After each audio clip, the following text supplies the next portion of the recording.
Hello everyone, welcome to the channel the Zorawar classes. आप सभी का स्वागत है आज की हमारी करंट अफेयर्स की क्लास में, जो हो जाएगी 12 ऑफ जनवरी की। और जब हम 12 जनवरी की बात करते हैं तो हमें याद आता है नेशनल यूथ डे। और आप सभी को पता होगा कि नेशनल यूथ डे किसकी बर्थ एनिवर्सरी के रूप में मनाया जाता है। यह मनाया जाता है आपका स्वामी विवेकानंद की बर्थ एनिवर्सरी के रूप में। ठीक है, तो ये चीज अपने को याद रखनी है, अपने नोट्स में भी लिख लो। बाकी काफी सारे लोगों को पहले से ही पता होगी।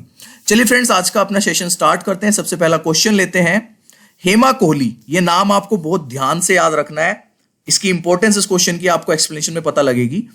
हेमा कोहली ने निम्न में से किस राज्य के चीफ जस्टिस के रूप में शपथ ली है? Hema Kohli is sworn in as the chief justice of which of the following state? बहुत इंपॉर्टेंट क्वेश्चन है, बहुत ज्यादा। ये लिए उन्होंने तेलंगाना के मुख्य न्यायाधीश के रूप में शपथ, यानी कि चीफ जस्टिस के रूप में शपथ ली है तेलंगाना राज्य के। और ये क्वेश्चन इंपॉर्टेंट क्यों हो जाता है वो अब आपको पता लगेगा। न्यायमूर्ति हेमा कोहली ने हाल ही में तेलंगाना हाईकोर्ट की मुख्य न्यायाधीश के रूप में शपथ ली है। तेलंगाना के राज्यपाल डॉक्टर तिमिलसाई साउंडराजन ने हैदराबाद के राजभवन में आयोजित एक समारोह में उन्हें शपथ दिलाई।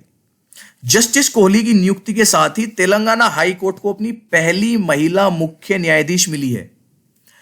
इस समय वह देश के 25 हाई कोर्ट में से वर्तमान में अकेली महिला मुख्य न्यायाधीश है। अकेली, ये इसलिए इंपॉर्टेंट हो जाता है क्वेश्चन बहुत ज्यादा, कि जितने हमारे 25 हाई कोर्ट्स हैं पूरे इंडिया में, उनमें से न्यायमूर्ति हेमा कोहली अकेली मुख्य न्यायाधीश है। और किस राज्य में है? किस राज्य में शपथ ली उन्होंने? भी तेलंगाना में। तो बहुत इंपॉर्टेंट क्वेश्चन है, अपने नोट्स में अच्छे से लिख लेना। क्वेश्चन नंबर सेकंड, ये भी सुपर इंपॉर्टेंट क्वेश्चन है। भारत के गणतंत्र दिवस पर किस देश के राष्ट्रपति को मुख्य अतिथि के रूप में आने का न्योता दिया है? India has invited the president of which country to come as the chief guest on Republic Day. जैसे कि आपको पता होगा कि पहले जो है हमारी रिपब्लिक डे परेड पे ब्रिटेन के प्रधानमंत्री आने वाले थे, लेकिन because of the new strain found in Britain वो दौरा उनका कैंसिल हो गया है। और अब हमारे गणतंत्र दिवस के मौके पर सूरीनाम के राष्ट्रपति मुख्य अतिथि होंगे। सूरीनेम, ठीक है, सूरीनाम, ये ध्यान रखना है, बहुत इंपॉर्टेंट क्वेश्चन है आपका। सूरीनाम गणराज्य के राष्ट्रपति चकिंद्रा प्रसाद संतोखी, नाम याद रखना, चकिंद्रा प्रसाद संतोखी 26 जनवरी 2021 को भारत के गणतंत्र दिवस परेड में मुख्य अतिथि होंगे। मीडिया रिपोर्ट्स के मुताबिक प्रधानमंत्री कार्यालय से जुड़े सूत्रों ने इसकी पुष्टि की है।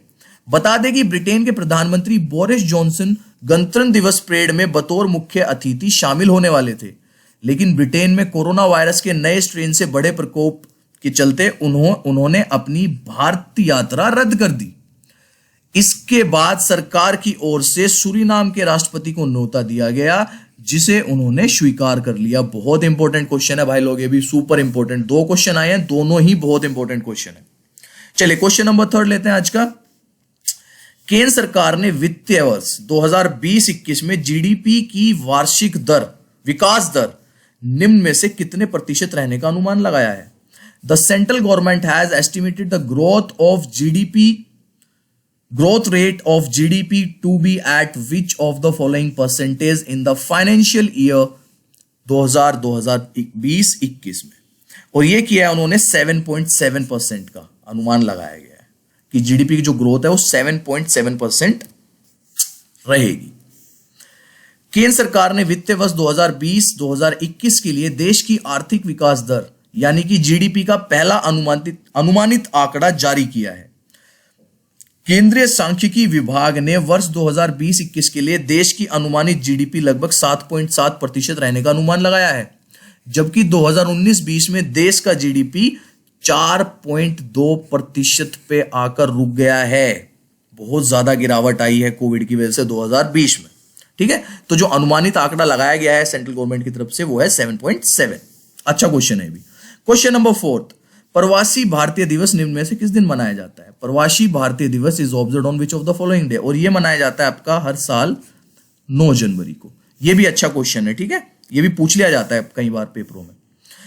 प्रवासी भारतीय दिवस प्रति वर्ष 9 जनवरी को मनाया जाता है। प्रवासी भारतीय दिवस मनाने का उद्देश्य उन प्रवासी भारतीयों को मान्यता देना है जिन्होंने भारत के विकास में योगदान दिया है। प्रवासी भारतीय दिवस पहली बार साल 2003 में मनाया गया था। प्रवासी भारतीय दिवस 9 जनवरी को मनाया जाता है क्योंकि महात्मा गांधी 9 जनवरी 1915 को दक्षिण अफ्रीका से भारत लौटे थे। महात्मा गांधी को सबसे पहले महान प्रवासी माना जाता है जिन्होंने न केवल भारत के स्वतंत्रता संग्राम का नेतृत्व किया था बल्कि भारतीयों के जीवन को हमेशा के लिए बदल दिया था। अब देखो इसी छोटे से क्वेश्चन से कितनी चीजें पता लगी। सबसे पहली चीज पता लगती है हमें कि 9 जनवरी को हर साल हम अपना प्रवासी भारतीय दिवस मनाते हैं। 2003 में जो है सबसे पहले मनाया गया था। ठीक है, क्यों मनाया जाता है? क्योंकि 9 जनवरी 1915 को दक्षिण अफ्रीका से भारत लौटे थे हमारे महात्मा गांधी। इस वजह से देखो एक ही क्वेश्चन में कितनी सारी चीजें पता लगी। तो ये सारी चीजें अपने नोट्स में लिख लिया करो और भाई कहीं ना कहीं ये क्वेश्चंस आपको टकरा जाएंगे कहीं भी किसी भी एग्जाम में। ठीक है ना। चलिए क्वेश्चन नंबर लेते हैं नेक्स्ट। क्वेश्चन नंबर 5, विश्व हिंदी दिवस निम्न में से किस दिन मनाया जाता है?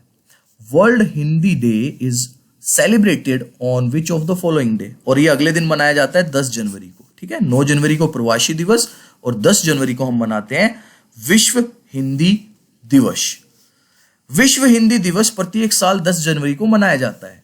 यह दिन भारतीयों के लिए बेहद खास होता है। इसका उद्देश्य विश्व भर में हिंदी के प्रचार प्रसार के लिए अनुकूल माहौल तैयार करना और हिंदी को विश्व की प्रचलित भाषा के रूप में प्रस्तुत करना है। सबसे पहले विश्व हिंदी सम्मेलन 10 जनवरी 1975 को नागपुर में हुआ था। इस सम्मेलन का उद्घाटन साल 1975 में तत्कालीन प्रधानमंत्री इंदिरा गांधी ने किया था। देखो एक ही चीज में मैं फिर कह रहा हूं आपको कितनी चीज पता लगी। सबसे पहला पता लगा कि 10 जनवरी को हम हर साल क्या मनाते हैं? विश्व हिंदी दिवस। सबसे पहले कब मनाया गया था? 10 जनवरी 1975। इसका उद्घाटन किसने किया था? मतलब कि इसका सम्मेलन का उद्घाटन जो सबसे पहले मनाया गया था उस टाइम पे प्रधानमंत्री कौन थे हमारे? इंदिरा गांधी। बहुत सारी चीज इंटररिलेटेड होती चली जाती है। इससे आपको एक चीज और पता लगेगी, 1975 में भारत के प्रधानमंत्री कौन थे? श्रीमती इंदिरा गांधी, है ना। बहुत चीजें इंटररिलेटेड होती चली जाती हैं। ठीक है, कोई भी क्वेश्चन खराब नहीं होता है कभी भी।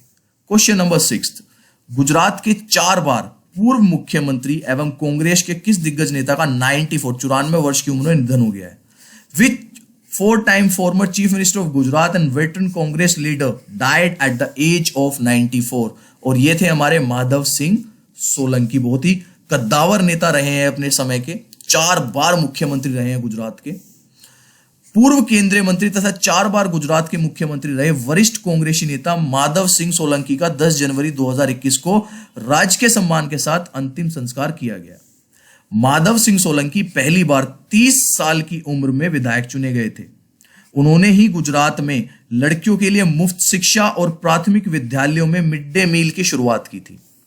वह गुजरात में नरेंद्र मोदी के बाद सबसे लंबे समय तक मुख्यमंत्री रहे हैं। यानी कि बीजेपी की तरफ से अपने नरेंद्र मोदी जी और उनकी तरफ से माधव सिंह सोलंकी, उनकी मतलब कांग्रेस की तरफ से। ठीक है, चलिए क्वेश्चन लेते हैं नेक्स्ट। क्वेश्चन नंबर 7, सीआईएसएफ यानी कि केंद्रीय औद्योगिक सुरक्षा बल के 28वें महानिदेशक के रूप में किसे नियुक्त किया गया है? स्टार क्वेश्चन है फिर से।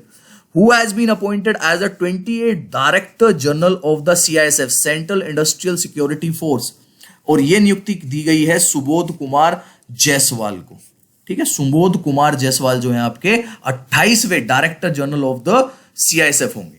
ओके, ये भी बहुत इंपॉर्टेंट क्वेश्चन है। वरिष्ठ आईपीएस सुबोध कुमार जायसवाल ने 8 जनवरी 2021 को सीजीओ कॉम्प्लेक्स स्थित मुख्यालय में सीआईएसएफ के महानिदेशक का पदभार ग्रहण किया है। इससे पहले वे मुंबई में पुलिस महानिदेशक के रूप में कार्यरत थे। जायसवाल सीआईएसएफ के 28वें महानिदेशक होंगे। राजेश रंजन की सेवानिवृत्ति के बाद उन्हें बल के डीजीपी का पदभार दिया गया है। उन्होंने बिजनेस एडमिनिस्ट्रेशन में मास्टर्स की डिग्री कर रखी है।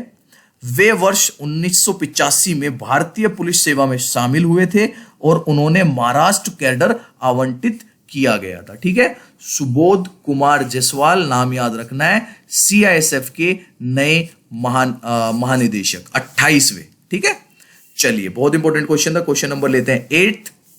निम्न में से कौन सा भारतीय बल्लेबाज ऑस्ट्रेलिया के खिलाफ सभी प्रारूपों में 100 छक्के लगाने वाला विश्व का पहला खिलाड़ी बन गया है? Which of the following Indian batsman has become the first player in the world to hit 100 sixes in all formats against Australia? None other than Rohit Sharma. बहुत इंपॉर्टेंट क्वेश्चन है ये. इस टाइप के क्वेश्चंस आ जाते हैं और ये बच्चों से फिर होते नहीं है. ठीक है. भारतीय बल्लेबाज रोहित शर्मा ऑस्ट्रेलिया के खिलाफ सभी प्रारूपों में 100 छक्के लगाने वाले दुनिया के पहले खिलाड़ी बन गए. हालांकि एक देश के खिलाफ सबसे ज्यादा छक्के लगाने के मामले में वेस्ट इंडीज के सलामी बल्लेबाज क्रिस गेल सबसे आगे है, जिन्होंने 130 छक्के इंग्लैंड के खिलाफ लगाए हैं. क्रिस गेल और रोहित शर्मा ही ऐसे बल्लेबाज हैं जिन्होंने एक देश के खिलाफ 100 या इससे अधिक छक्के जड़े हैं. चलिए जी, नेक्स्ट क्वेश्चन लेते हैं. क्वेश्चन नंबर 9 आज का. अमेरिका ने किस देश के साथ राजनीतियों के आपसी संपर्क बहाली पर लगे सभी प्रतिबंध हटा लिए हैं? With which country has the US lifted all restrictions on the restoration of diplomatic contact with diplomats? और ये उन्होंने किया ताइवान के साथ. ठीक है, ताइवान के साथ जितने भी प्रतिबंध लगे हुए थे वो सब हटा लिए हैं अमेरिका ने.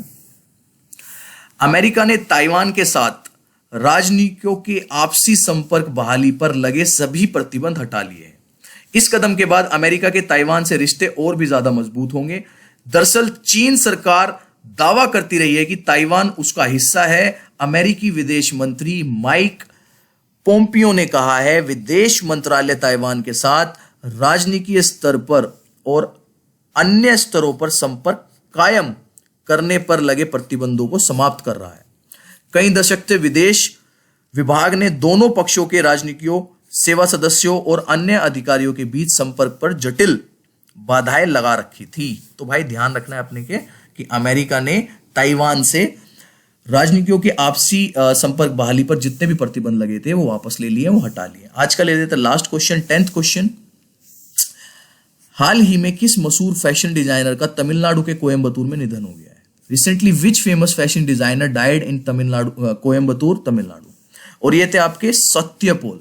ठीक है, सत्यपोल बहुत ही फेमस फैशन डिजाइनर रहे हैं इंडिया के. उनका निधन हो गया है अभी जस्ट 79 एज में. मशहूर फैशन डिजाइनर सत्यपोल का हाल ही में तमिलनाडु के कोयम्बतूर में निधन हो गया है. वे 79 ईयर्स के थे. उन्हें कई ब्रांड गारमेंट्स कंपनी के लिए कपड़े डिजाइन कर रखे थे. सत्यपोल पिछले महीने से काफी बीमार चल रहे थे. उन्हें दिसंबर से स्ट्रोक का सामना करना पड़ा था. इसके बाद उनका इलाज रेगुलर चल रहा था और अब सत्यपोल हमारे बीच नहीं है. These are top 10 questions for today friends. I hope आपको आज भी पसंद आए होंगे हमेशा की तरह. एंड आई विश आप ऐसी मेहनत करते रहो, आगे बढ़ते रहें. अब मिलते हैं कल, और कल होपफुली आपकी कंप्यूटर की क्लास रहेगी मॉर्निंग 9 बजे, तो उसके लिए भी तैयार रहना. और रात को अपनी करंट अफेयर्स की क्लास तो रहेगी. चलिए बाय एवरीवन, टेक केयर.